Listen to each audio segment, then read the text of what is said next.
So this will not come as a big surprise to many of you, but I am a big checklists guy. I like to have things that I can check off in my day to make sure I'm staying on task. And what I'm going to explore in this video is 3 different rough checklists, one for 10 years out from retirement, one for 5 years out from retirement, and one for your last year of retirement. What kind of things do you need to be getting in order at those different time frames to be on track for a successful retirement? Let's get into it.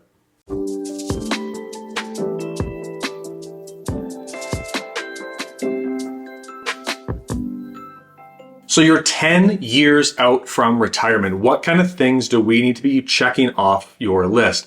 First, I want to make sure you're doing a proper debt assessment and putting together a plan to get rid of your debt. Let's separate that into 2 categories right now. There's consumer debt and there's the mortgage. Consumer debt you need gone before you transition into retirement. It just becomes such a weight on your shoulders in retirement. It's really hard to plan around. It is just something that I would strongly encourage you to work an extra year to make sure that consumer debt is gone, if there is still some, when you come to retirement. The mortgage, on the other hand, sometimes people do have to transition into retirement. But if I were to put together a perfect scenario or an ideal world right around now, i.e. 10 years from retirement, is when you want to be having your mortgage almost, if not paid off. And there's a couple of reasons for that. When you're 10 years out from retirement, you still get to benefit a little bit from compound interest on the investing that you're doing. I'm going to show a spreadsheet in a second to explain what I mean. But if you're able to get rid of the mortgage when you're 10 years out from retirement, that means it'll free up $1,000, $2,000, maybe $3,000 a month of mortgage payment, depending on where you are in the country. And you can start pounding that money into investments to really start to grow. But let's look at what I mean by what I said earlier. This is just a simple spreadsheet to illustrate the point that I'm trying to make. If we take $1,000 and invest it at the beginning of year 1, it grows at 6% or by $60. By the end of that year, it's grown to $1,060.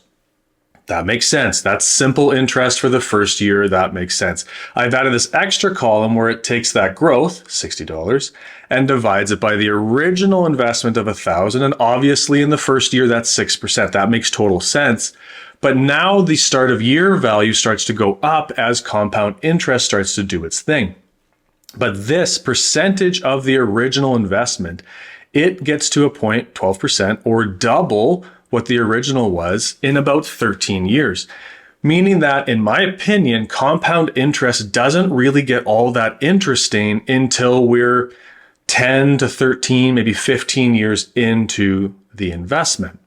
So I say to clients all the time that when you're 1 to 2, maybe 3 years out from retirement, the lever that you can pull on that makes the most impact in terms of your financial projection is not compound interest, but it's actually to work an additional year or 2 years.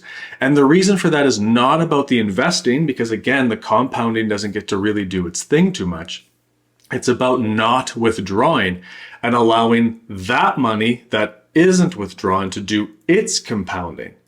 If we go back to the spreadsheet and we go down, if we're 30 years out, this is just based on 6%, by the end, you're getting $300 or 30% of the original investment every single year. This is the power of compound interest. I'm still 30 years from retirement, so this is the lever that I can pull on that makes the most difference. But if you're less than 10 years out, this lever isn't really available to you anymore in terms of the new investments. Hopefully you have other investments that have this. So if you're 10 years out, I want you to still be investing aggressively because you have a little bit of this interesting compound interest time left. The other part of this compound interest and aggressive investing that I want to see you doing when you're 10 years out is that you are likely entering your peak earning years. Most career paths, or the traditional career path, follows that increase of income. So when you're 55-ish, looking to retire at 65-ish, you are entering into the last 10 years of your peak earnings. If your mortgage is gone, ideally, you freed up that cash flow and you have a little bit of time for compound interest. you can really pump money into investments. We pair that with that's around the age where the traditional plan would start to see kids moving out, and maybe there's more money freed up, more cash flow. So I do see lots of clients where they're 10-ish years out, and this is where their investing goes from something very moderate to something quite aggressive to kind of catch up for a few of those expensive years and kind of drive home the point for their retirement 10 years out. The last thing to really check off your list if you're about 10 years out from retirement is to get a financial plan done. And maybe it's the first time you've done that. Maybe you're a DIY investor and have been doing your own thing. But I highly recommend talking to a professional like myself or some of the other fantastic financial planners in this country. But get a good idea of the path you are on. The reason I think this is so important at 10 years out is because 10 years is a lot of runway. If you are way off your target, like if you're way low on your target and you're not on a path to a successful retirement 10 years from now, 10 years is a lot of time to adjust and catch up. If you've overshot your target, 10 years is a long time. Maybe you can make that 8 or 5 or whatever it is, depending on how over you have shot your target. So having an idea when you're 10 years out, I think is very important. All right, so now you're 5 years out from retirement. What should be on your checklist? The first thing, in my opinion, is I want you to start putting together a strategy around your withdrawals and separately a strategy around your CPP and OAS withdrawal timing. And the key here is the strategy. What I do as a financial planner is I bring strategy into the conversation. I do projections. I show clients the projections. I do the written assessment, all of that. But I am well aware that everything that I put in writing, all the numbers and all the spreadsheets are complete garbage within a week or sometimes even a day of when they're printed. It's the strategies and it's the rationale behind the strategies that's the important part. So I want you when you're 5 years out to start putting together these strategies. How am I going to withdraw? Am I going to start with the RSP? Do I have any TFSA? Do I need to build up the TFSA so I have some tax manipulation power? Do we want to do CPP at 60 or 65 or 70 or of course anywhere in between? But the important part is the strategy and start understanding why you'll be making those decisions when you do. The other thing I want to make sure you're doing, there's actually 2 more, is 1, continue investing. I know, like I said earlier, compound interest isn't going to be quite as exciting, but you still want to be putting investments in for those last couple of years. And the other thing is, once again, go and get a plan done. 5 years is still a good amount of runway. It's still enough time to adjust in a lot of cases. And again, I find it very important to have that kind of goal post in mind. Okay, I'm 5 years out. Am I still on track? No, I'm not. I can adjust. Yes, I am. Fantastic. Keep pushing. Whatever it is in your scenario, I strongly advise talking to a planner like myself. Finally, we've made it to the last year before your retirement. This is a really interesting year. Now, I've obviously never personally experienced it, but I've been alongside a great number of people as they have. And I know there's a lot of psychological hurdles to get through in this year. The psychological shift from I work hard, paycheck shows up, I spend paycheck, to paycheck shows up is not easy for everybody. For some it is, but for some it is not.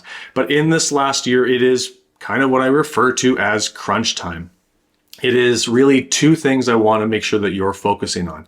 Number 1, do you know how you're going to take care of yourself in terms of health benefits? Does your work benefits plan translate into retirement? Do you have to go find a third-party one, or do you even need one? So I want you to have that conversation. And the other thing is it's detailed plan time now.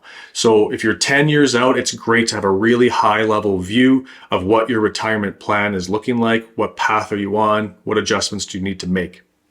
5 year, still pretty high level, but it's starting to get detailed. Strategy is being brought into it. What strategies will I be using when I get to retirement and why? Now you're 1 year out or 6 months out, whatever it is time for those details. Where specifically will my money be coming from next year? Will I be starting with the RSP? Will I be starting with the TFSA? Why? Why not? When am I starting CPP OAS? locking these things in. Again, I want to reemphasize that it's the strategy and it's the rationale that is of greater impact than the projection itself. I love projections. Again, not a huge surprise if you're a watcher of this channel. I love a good spreadsheet. I love a good projection, but I know full well that it's the strategy that will make the biggest impact on your long-term future. So if it's time for me to review your financial plan, whether you're 1, 5, 10, 20, or 30 years out from retirement, there'll be a link in the description down below that comes directly to me. And until next time, keep planning.